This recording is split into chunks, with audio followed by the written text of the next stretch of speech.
Oh, welcome, Met fans. Tony Saracino here. I'm still in New York, which I'll be for the next 10 days. So you'll see this angle, which is me on the couch and pontificating on the Met game last night, which was an interesting game to say the least. Okay, losing to the Nats 9-6. You think you scoring 6 runs with your ace on the mound would be enough at some point, but the Mets found a way last night to kick, throw, and bobble their way to a loss. And it's not a good loss. Listen, you're going to have games like this once in a while. Again, the problem with the Mets is, so the Mets right now, 21-27, and they were on a good run. Okay, you're winning 6 out of your last 8. You go from 10 games under, you were down to at 1.5. Now, again, with the loss last night, you're back to 6 games. But this is the scary thing. We're getting close to now a third of the way through the season.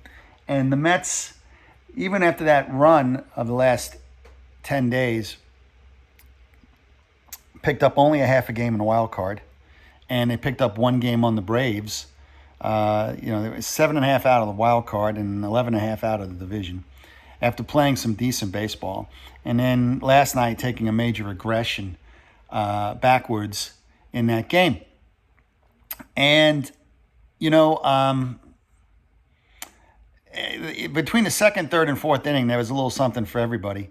The inside the park grand slam, which is one that I haven't seen in a long, long time.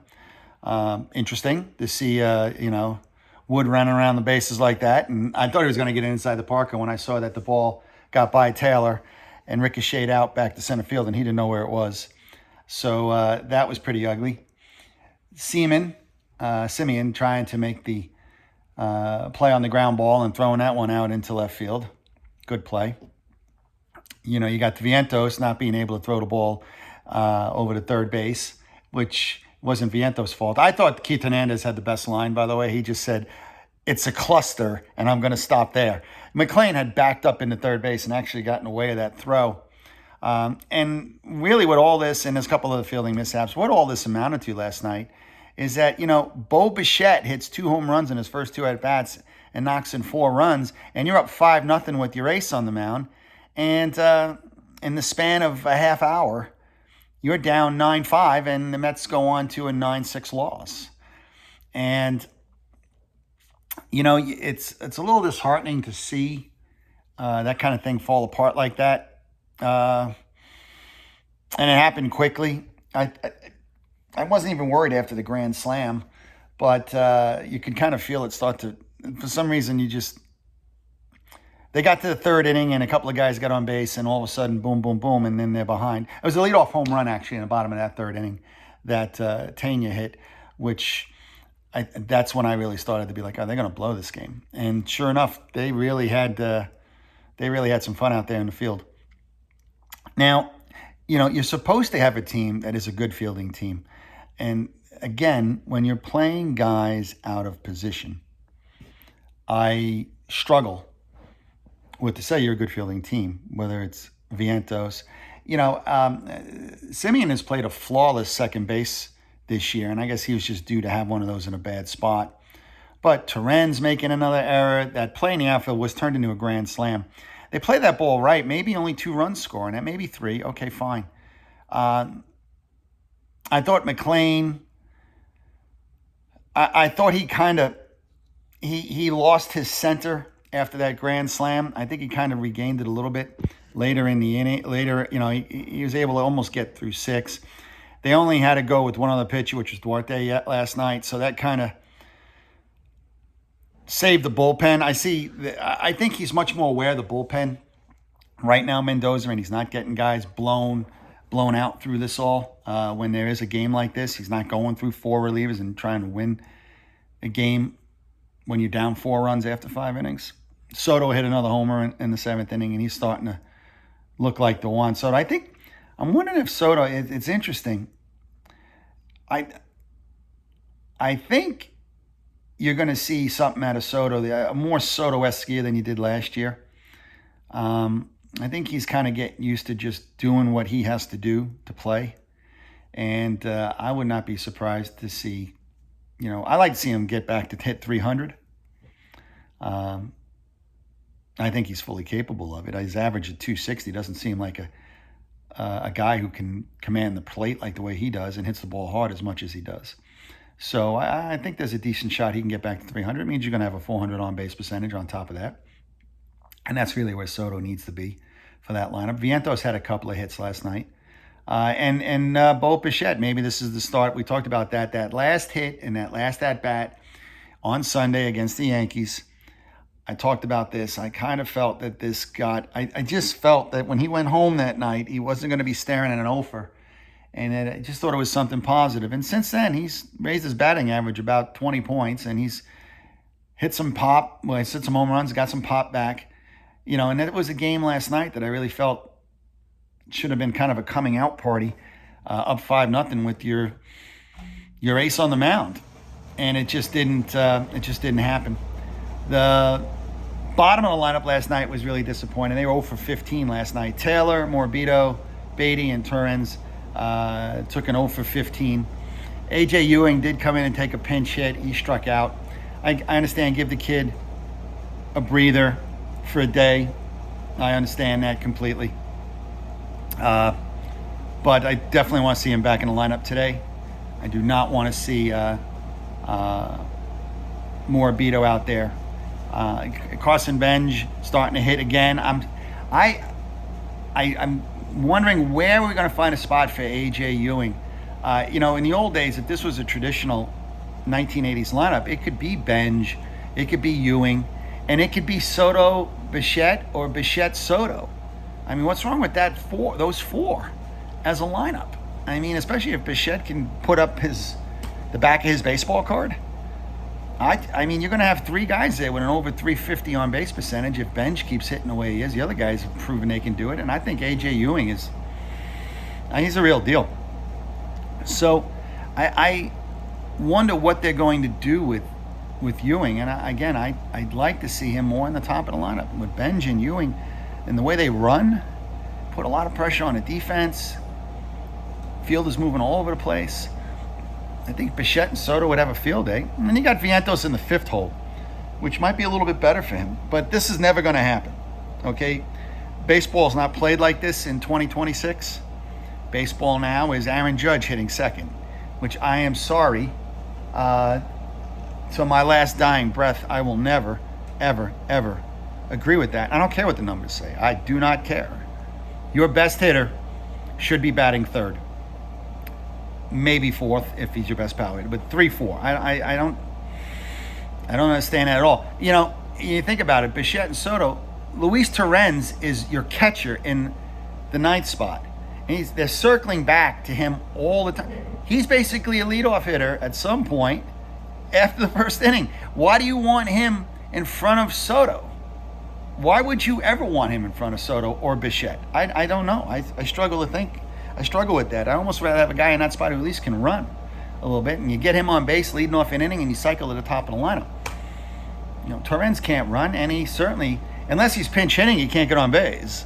And the guy's a 340 pinch hitter, and he hits 194 when he's in the lineup. So I struggle with the lineup that I see. I feel like it's a very unbalanced lineup, and I think that they're still kind of finding their way a little bit. After this series in Washington, the Mets are going to have a glut of home games where they would have played at least 6 more road games than being home. Unfortunately, the Mets are 9-14 at home right now. So that's got to change. You can't, in this day and age, you can't play well if you don't, you can't have a good record if you don't play well at home. So they've got to find a way to get that figured out. We got tonight, again, I hate to overblow these games, but it's a game tonight where you want to win. I mean, you want to win every game.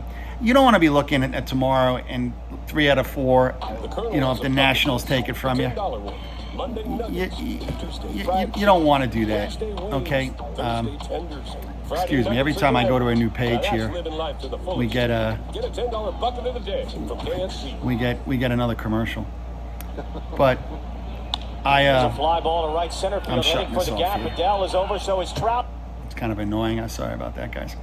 But today's game, night game, I'm going to look and see what we got for the starters today. I looked this up, and believe it or not, I forgot. Let's see this game preview here. Well, I'm looking at this. How about those Knicks, huh? Knicks, I'll say this. When the Knicks do well, they own this city. They absolutely own the city. And boy, if you're a New York fan, you've got to be rooting for a championship for New York. It's been since the Giants in 2011. We're looking at 16 years of nothing. We're looking at 16 years of barren wasteland in championships for New York, which is really a disgrace. And we're not even talking about competitive teams, aside from the Yankees, competitive every year. The Mets, they did go to a World Series in 2015, but I mean, have they really been competitive? The answer is absolutely not. So, you really got to hope the Knicks. I mean, last night was a tremendous come-from-behind win. I watched a little bit of the game, and I was impressed at how well the Knicks ended up shooting the last 8 minutes of that game. They couldn't miss. It was something to see. It really was something to see. I don't know why I cannot get the starters. I get a preview for the game, and they don't put the starting pitchers in. I think the Mets at one point were to be determined, which is why I wanted to see what do we got going on here. And it figures I cannot get the game. And I don't mean to talk about the Knicks. So tomorrow should be Peralta, if I'm not. No. Yeah, tomorrow should be Zach Littell for Washington today. Okay, and then Peralta will be on Friday. So I know the Met pitching staff is, with Holmes going down, I know they're going to have to call up somebody, or they're going to have to go to a bullpen game. So it's kind of a bit of a struggle here. I'll get this up. It's only took me about 10 minutes to find out who's pitching for the Mets today, and I'll get it right now.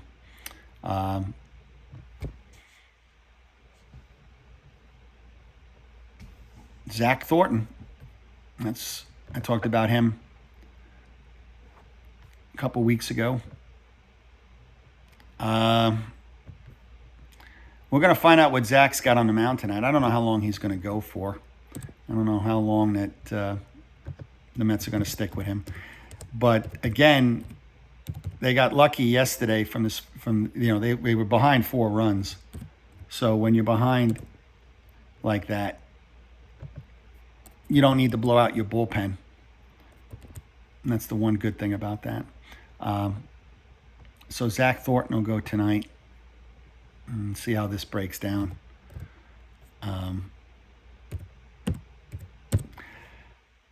It's a hit or miss game. I don't have an opinion on it. I don't know Zach Thornton that well, aside from what he's pitched in the minors, and he's, we'll have to see. Not a lot to say right now on the Mets.